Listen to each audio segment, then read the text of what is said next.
की वीडियो में यही हम मेनली सीखेंगे कि हमने बॉटम अप बनाते हुए, यानी कफ से जब हम स्लीव्स शुरू करेंगे तो हमने क्या कैलकुलेशंस करनी है कि हमारे पास जो बलून स्लीव्स हैं वो हमारे डिज़ाइन के हिसाब से आएँ।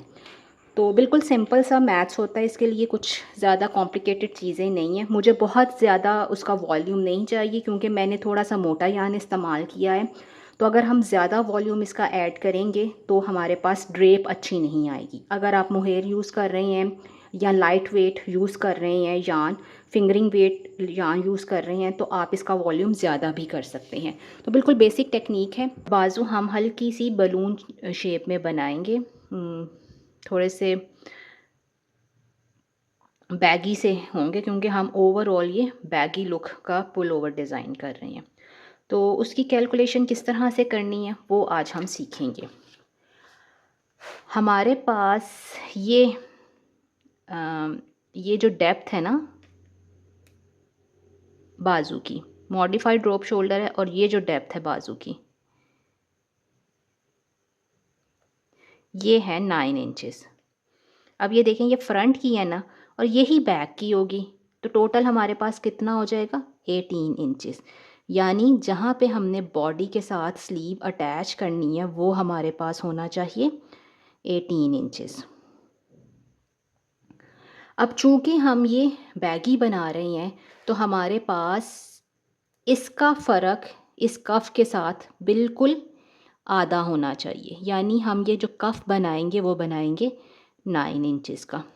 रिस्ट के ऊपर बिल्कुल फिटिंग वाला होना चाहिए ताकि जब हम इंक्रीजेस करें अपनी तो ये इसके फैब्रिक का वॉल्यूम नीचे की तरफ गिरे और तंग फिटिंग वाला कफ उसको ऊपर की तरफ उठाए रखें। तो क्या होगा, हम कफ बनाएंगे 9 इंचेस का और 1 बाय 1 की रिप करेंगे। नॉर्मल रिबिंग से ज़्यादा करेंगे। नॉर्मल में अगर हम 2 इंच करते हैं तो यहाँ पे हम 2 इंच मज़ीद ऐड करके 4 इंच तक रिबिंग करेंगे। तो मैंने 9 इंचेस पे डाले हैं 42 स्टिचेस और नीडल साइज़ था हमारे पास रिबिंग के लिए 3.5 mm। जिस नीडल साइज़ से आपने स्टॉकिंग नेट बनानी है उससे पूरा 1 mm नीचे आपने नीडल यूज़ करनी है रिबिंग के लिए। और एक बात मैं आपको दोबारा से रिमाइंड करा दूं, हमने जब बॉडी डिज़ाइन की थी उसमें भी मैंने आपको बताई थी कि अगर आपने फ्लैट बनाना है तो आप फिर इसके अंदर एज स्टिचेस ऐड करेंगे। मैं राउंड में बना रही हूँ तो मेरे पास 42 हैं। आप अगर फ्लैट बना रही हैं तो आपके पास ये स्टिचेस होने चाहिए 44। अगर आपकी गेज सेम मेरे वाली है विच इज़ 4.5 स्टिचेस पर इंच। ओके, अब हमने 1 बाय 1 की रिप कर ली 4 इंचेस तक। इसके बाद हमने, अगर तो आपको चाहिए अच्छा खासा खुला बलून स्लीव्स, बहुत ही ज़्यादा गिरता हुआ बाजू, फिर तो आप इन स्टिचेस को डबल कर लें। क्योंकि ये 9 इंचेस हैं तो स्टिचेस को डबल आप करेंगी तो आपके पास 18 इंच हो जाएगा और फिर आपका बाजू यहाँ से ये इस तरह बन जाएगा। इधर से गुलाई आई और ये सीधा बिल्कुल ऊपर चला गया। एक्चुअली बनते इस तरह से हैं बलून स्लीव्स, लेकिन इसके लिए आपको यान बारीक फ्लोई और अच्छे ड्रेप वाला चाहिए। मैं चूँकि ज़रा मोटा यान इस्तेमाल कर रही हूँ तो जितने ज़्यादा हम स्टिचेस कर ऐड अप करेंगे ना तो फ्लेयर और ड्रेप उतना अच्छा नहीं आ रहा था। तो मैं इसको करूँगी 1:2:1 पे, 2:1 पे, यानी 2 स्टिचेस के बाद एक इंक्रीज़ करूँगी। 2 स्टिचेस के बाद एक इंक्रीज़ का मतलब है कि टोटल नंबर ऑफ़ स्टिचेस जितने हैं which is 42 in my case, तो उससे आधे स्टिचेस आप इसके अंदर ऐड कर लेंगी। 42 प्लस 21 तो मेरे पास स्टिच काउंट क्या हो जाएगा 63। ये मेरे पास आ जाएगा स्टॉकिंग नेट का स्टिच काउंट। ठीक हो गया। अब ये स्टॉकिंग नेट का स्टिच काउंट हम कोई यहाँ इनिशियल अपने स्टार्टिंग पॉइंट से लेके 12 इंचेस तक करेंगे। उसके बाद ये टोटल हमारे पास 22 इंचेस है तो 10 इंच का बनेगा और उस 10 इंच में हमने बाकी के स्टिचेस इंक्रीज़ करने हैं। ये देखें, अब हम थोड़े से ना अपने स्टिचेस को कैलकुलेट कर लेते हैं कि हमने कितने स्टिचेस इंक्रीज़ करने हैं। हमारे पास 63 स्टिचेस हैं और वो बनाते हैं 14 इंचेस। अब हमने 14 इंचेस को करना है 18 इंचेस। 18 इंचेस का मतलब है कि हमने 4 इंचेस को इंक्रीज़ करना है, सही। और 1 इंच में कितने स्टिचेस हैं? 4.5। तो 4 इंचेस में कितने स्टिचेस आ जाएंगे? 18। ठीक। हम हर रो में कितने स्टिच इंक्रीज़ कर रहे हैं? 2। तो टोटल हम कितनी इंक्रीज़ रोज़ करेंगे? 18 डिवाइडेड बाई 2, 9। हमने 9 इंक्रीज़ रोज़ करनी है।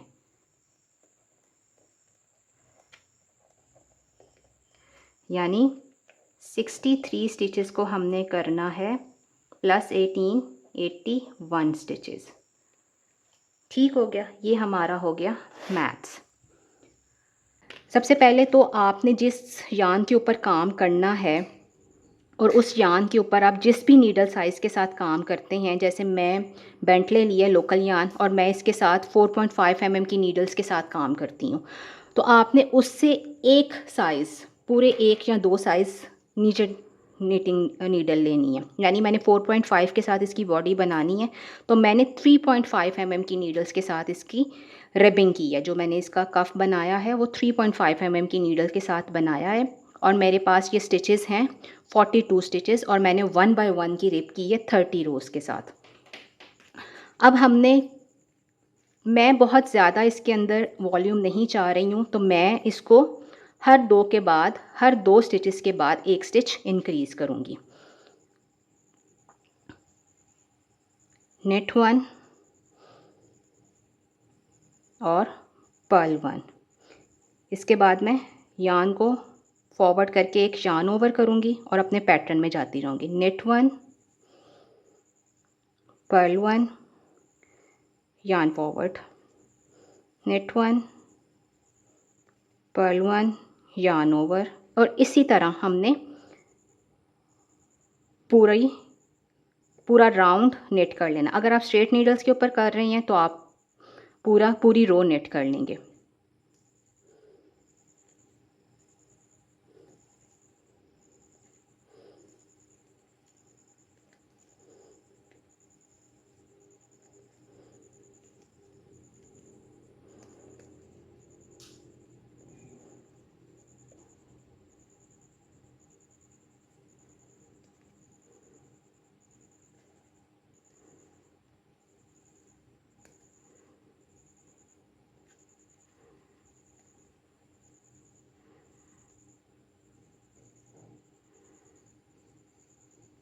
ये देखें, ये मैजिक लूप मेथड है, तो इसको करने से पहले हमने एक यान फॉरवर्ड करना है ताकि ये हमारे पास एक लूप आ जाए इधर।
और आखिर पे भी हम एक यार्न ओवर करेंगे।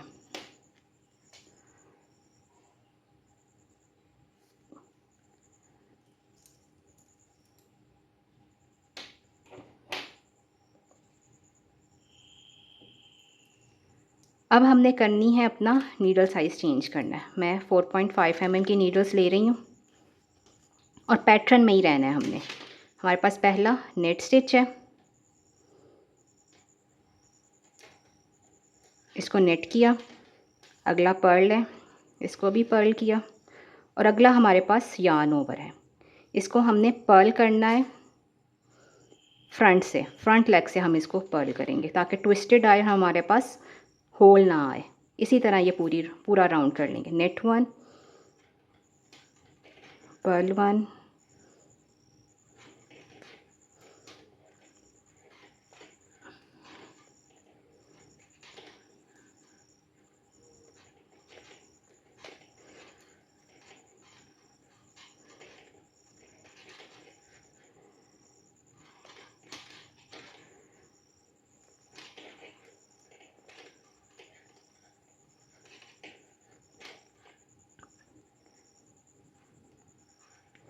यहाँ पे एक मिस हो गया था यार्न ओवर, तो मैंने इसको बार को उठा के तो किया।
ये हमने नीडल साइज़ हमारा चेंज हो गया।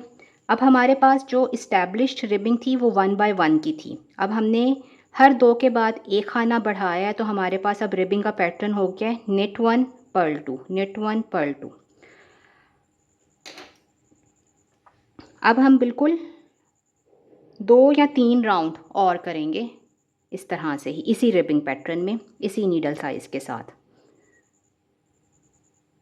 3 राउंड्स और करेंगे और फिर उसके बाद हम स्टॉकिंग नेट में काम करेंगे। ये इंक्रीज़ राउंड के बाद हमने 3 राउंड्स रिबिंग में कर लिए हैं, नेट 1 पर्ल 2, नेट 1 पर्ल 2।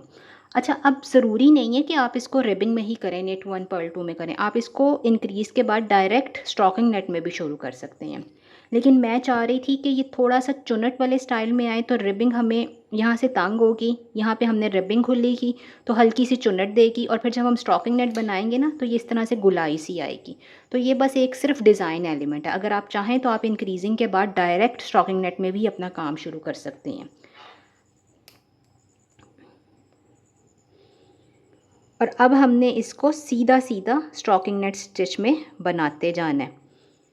कोई इंक्रीज़ नहीं करना, कोई डिक्रीज़ नहीं करना, कुछ भी नहीं करना।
अब हम हर राउंड नेट करते जाएंगे, और अगर आप स्ट्रेट नीडल्स के ऊपर बना रहे हैं तो आप एक सीधी एक उल्टी सिलाई, एक सीधी एक उल्टी सिलाई करते जाएंगे।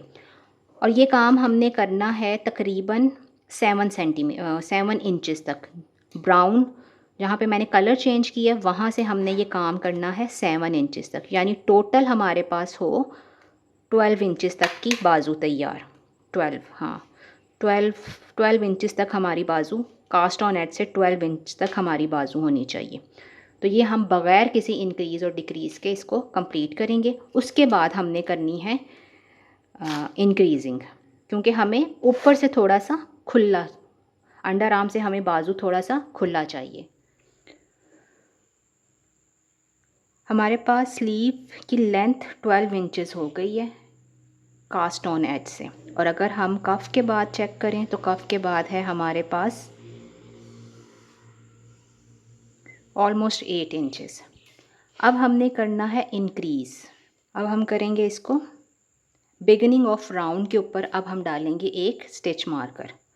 पहले मैंने इसलिए नहीं डाला था कि मैं मैजिक लूप से कर रही थी, और ये कास्ट ऑन एज का जो हमारे पास लॉन्ग टेल है ये मुझे बता रही थी कि मेरा बिगनिंग ऑफ राउंड है। अब मैं इसके ऊपर एक स्टिच मार्कर ऐड करूँगी, और हमने आखिरी स्टिच तक इस पूरे राउंड को हमने नेट करना है सेकंड लास्ट स्टिच तक, यानी आखिरी स्टिच हमने नहीं बुनना।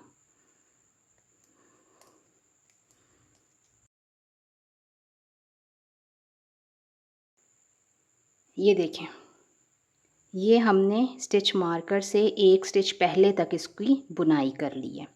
अब हमने करना है इंक्रीज़। स्टिच हमने इंक्रीज़ करना है स्टिच मार्कर के दोनों तरफ। आप बस ये जहन में रखें कि ये जो स्टिच मार्कर से पहले हम इंक्रीज़ करेंगे ना, एक स्टिच पहले और स्टिच मार्कर के एक स्टिच बाद, तो ये जो दरमियान के 2 स्टिचेस होंगे ये हमारे पास सीम स्टिचेस होंगे, और ये बाजू के नीचे वाली साइड में आएंगे, अंडर आर्म से नीचे की तरफ आएंगे। ठीक है, अब हमने इसकी इंक्रीजिंग कैसे करनी है, हमने ये मेक वन से करेंगे हम। ये बार उठाई और इसको इसके ऊपर डाल दिया, ऐसे डाला।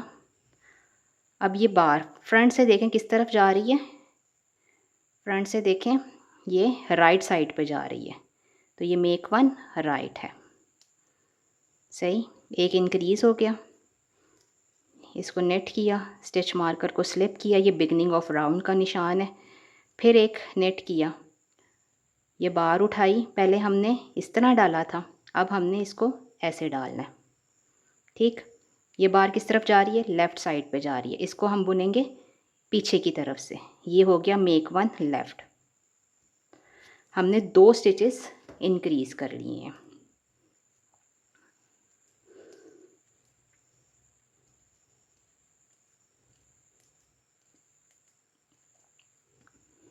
सही है।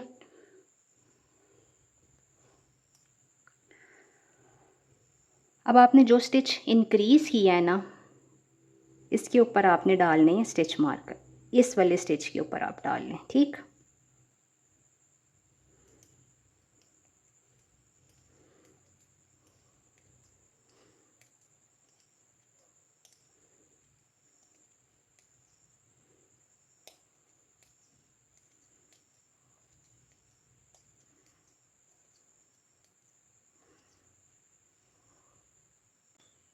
अब हम हर रो के ऊपर तो इंक्रीज़ नहीं करेंगे, हम करेंगे हर 5 रोज़ के बाद एक इंक्रीज़ रो। ये हमारी इंक्रीज़ रो है, यहाँ हमने स्टिच मार्कर डाला हुआ है। इसके बाद हमने करनी है 5 रोज़,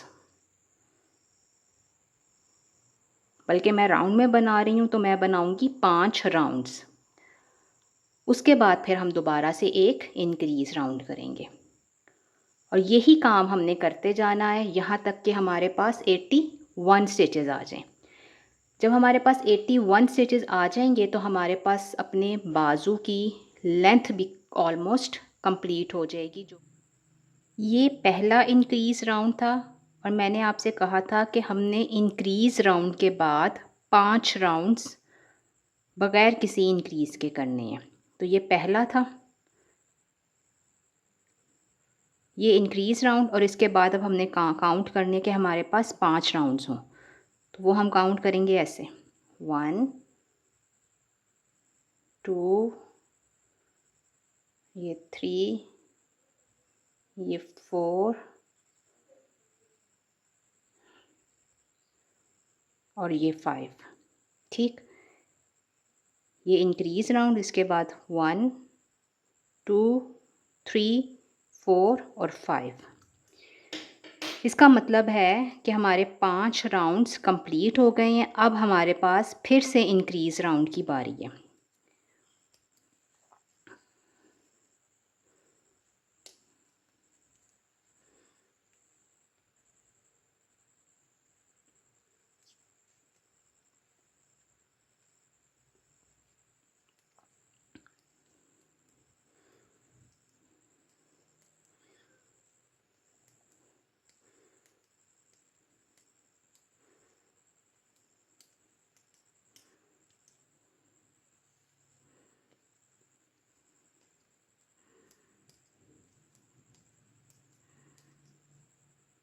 ठीक, इस मार्कर से एक स्टिच पहले हमने इंक्रीज़ करना है, दूसरी दफ़ा इंक्रीज़ कर रहे हैं हम, बिल्कुल वैसे ही जैसे पहले इंक्रीज़ किया था। उठाया, डाला और इसको फ्रंट लेग से निट कर लिया। अब साथ ही आप इसके ऊपर मार्कर डाल लें। मार्कर डालने का फ़ायदा ये होता है कि आपको याद रहता है कि कहाँ पे हमने इंक्रीज़ किया था। अब यहाँ पे हमने दोबारा इंक्रीज़ करना है। 2 स्टिचेस हमने इंक्रीज़ कर लिए और ये दूसरा इंक्रीज़ राउंड था। टोटल हमने करनी है इसी तरह से 9 इंक्रीज़ राउंड्स। तो ये करके तो मैं आपको फिर दिखाती हूँ कि उसके बाद हमारे पास स्लीव की क्या शक्ल निकलेगी।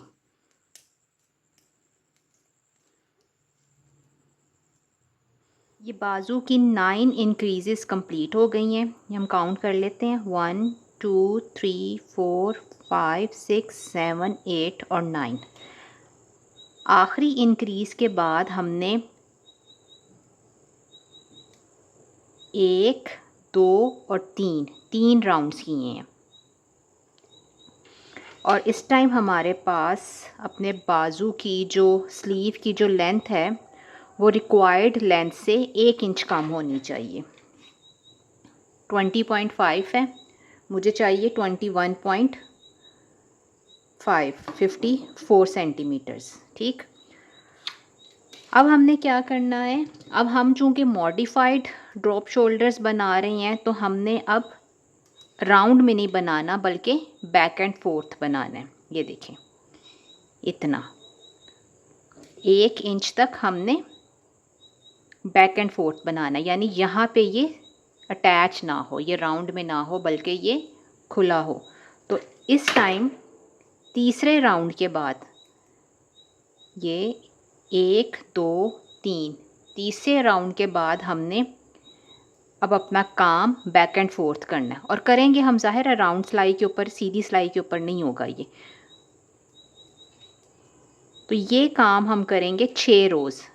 छठी रो हम इसको बाइंड ऑफ करेंगे, छठी रो के ऊपर हमने इसको बाइंड ऑफ करना है तो हमारी ये बाजू कंप्लीट हो जाएगी।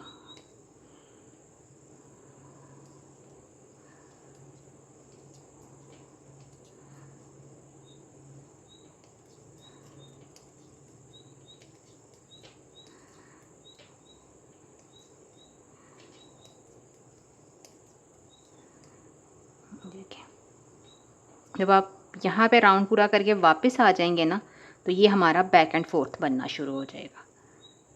5 रोज़ करेंगे और छठी रो के ऊपर, वो हमारे पास पर्ल साइड की रो ही आएगी, उसके ऊपर हम इसको बाइंड ऑफ करेंगे तो हमारी बाजू कंप्लीट हो जाएगी।